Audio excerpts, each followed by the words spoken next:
গোটা ভারতবর্ষে যত জঙ্গি ধরা পড়ছে সবই পশ্চিমবঙ্গ থেকে আধার কার্ড বানিয়ে দেওয়া জঙ্গি।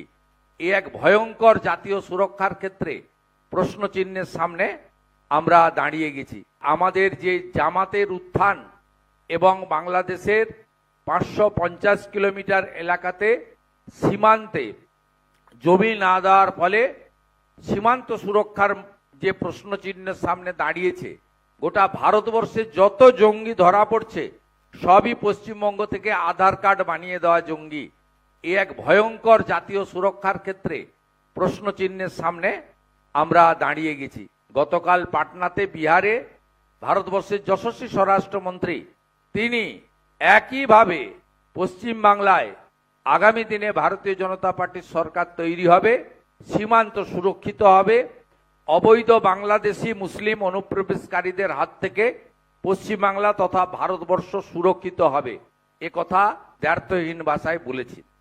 বারে বারে নরেন্দ্র মোদীজি সহ জাতীয় নেতারা বলেছেন, আমরাও বলেছি।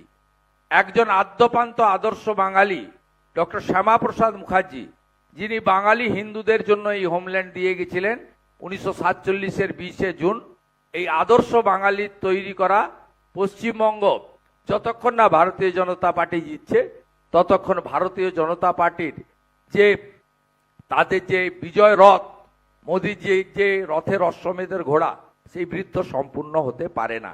তাই পরিবর্তন যাত্রায় সকলকে অংশগ্রহণের আবেদন জানিয়ে আমার কথা শেষ করছি। আমাদের যে জামাতের উত্থান এবং বাংলাদেশের 550 কিলোমিটার এলাকাতে সীমান্তে জমি না দেওয়ার ফলে সীমান্ত সুরক্ষার যে প্রশ্নচিহ্নের সামনে দাঁড়িয়েছে, গোটা ভারতবর্ষে যত জঙ্গি ধরা পড়ছে সবই পশ্চিমবঙ্গ থেকে আধার কার্ড বানিয়ে দেওয়া জঙ্গি।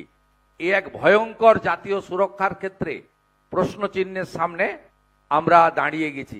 গতকাল পাটনাতে বিহারে ভারতবর্ষের যশস্বী স্বরাষ্ট্রমন্ত্রী তিনি একইভাবে পশ্চিমবাংলায় আগামী দিনে ভারতীয় জনতা পার্টির সরকার তৈরি হবে, সীমান্ত সুরক্ষিত হবে, অবৈধ বাংলাদেশি মুসলিম অনুপ্রবেশকারীদের হাত থেকে পশ্চিমবাংলা তথা ভারতবর্ষ সুরক্ষিত হবে, এ কথা দ্ব্যর্থহীন ভাষায় বলেছি। বারে বারে নরেন্দ্র মোদীজি সহ জাতীয় নেতারা বলেছেন, আমরাও বলেছি।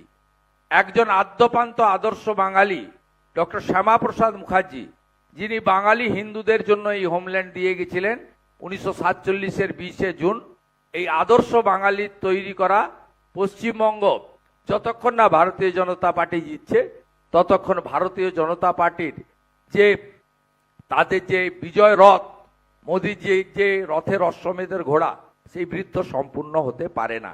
তাই পরিবর্তন যাত্রায় সকলকে অংশগ্রহণের আবেদন জানিয়ে আমার কথা শেষ করছি।